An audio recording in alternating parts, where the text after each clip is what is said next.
Dan juga bagaimana kaedah khususnya di pejabat-pejabat kerajaan untuk melaksanakan tadarus sepenuh Ramadan. Tadarus bermaksud tadarasa wa tadarasul Quran. Tadarus Quran itu bermaksud tadarasa, yakni dia baca kawan lain baca. Itu tadarus lah. Kalau seorang-seorang kita baca seorang-seorang, tapi kita tadarus, entah baca anda dengar, kalau entah salah anda berbetul. Kalau anda salah entah betul. Di situ kita dapat manfaat daripada tadarus. Jadi kalau tadarus, setiap orang dapat pahala banyak mana dengan kadar yang dia baca. Kalau saya baca satu juzuk, saya dapat pahala satu juzuk. Kalau saya dengar entah baca, saya dapat pahala dengar entah baca satu juzuk. Saya dapat pahala baca satu juzuk, dapat pahala mendengar Quran lagi satu juzuk. Tapi kalau 30 orang baca, seorang baca satu juzuk, adakah kita dapat pahala seperti khatam satu Quran? Taklah. Pasal kita baca hanya satu juzuk. Sekarang ni buat khatam apa? WhatsApp group khatam kan? Masing-masing baca seorang satu, lepas tu habaq kita khatam lah. Oi, macam tu tak seperti itu. Melainkan kalau kita duduk dalam 30 orang ni, kita baca satu juzuk, seorang lagi baca satu juzuk, seorang baca satu juzuk, kita dapat pahala baca satu juzuk, pahala yang Nabi kita baca bagi setiap huruf tu. Tapi pahala yang lain, pahala mendengar orang baca Quran. Ada pahala, tapi tidaklah seperti pahala baca Quran. Tapi kalau kawan kita baca satu juzuk, kita baca satu juzuk, lepas tu pakai istihar, kami dah khatam. Cepatnya hang. Kami khatam dalam grup WhatsApp. Tu dia. Ini semua kartun lah orang dah, kartun. Habis tu macam bila nak khatam, tak apalah. Jadi saya tak dan khatam, kerja custom banyak kan. Tak apalah, satu orang baca dapat pahala kan kadar dia baca. Baca dengan tartil dan elok lebih baik daripada baca kelang kabut dan salah. Tapi bukan maksud tak biar khatam. Dan tuan-tuan, banyak benda kita disiplin. Tuan-tuan, sehari tengok benda ni berapa lama? Cakap betul-betul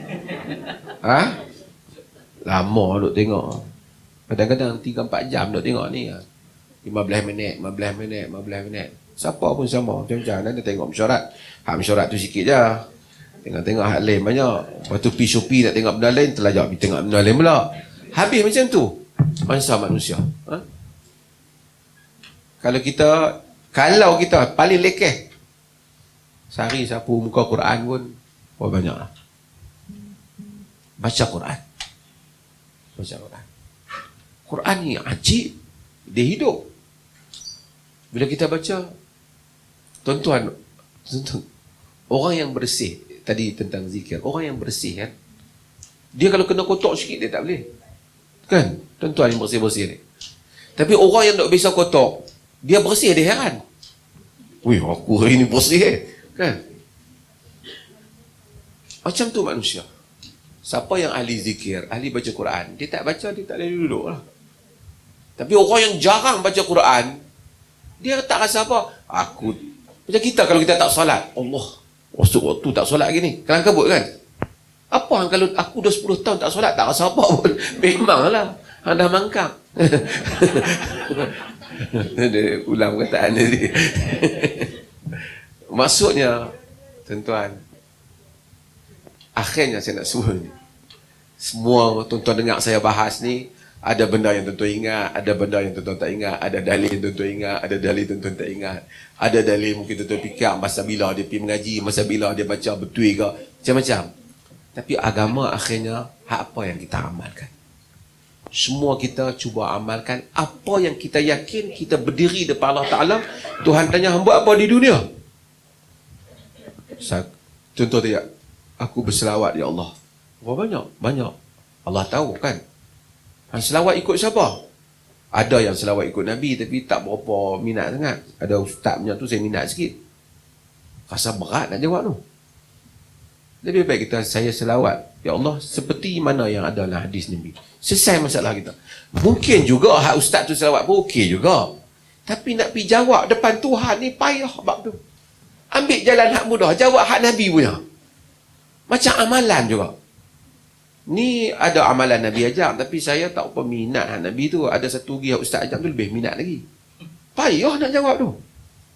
Amal apa yang kita tengok adalah hadis. Sebab tu bila satu ustaz main ceramah, ustaz adalah hadis Nabi? Ada.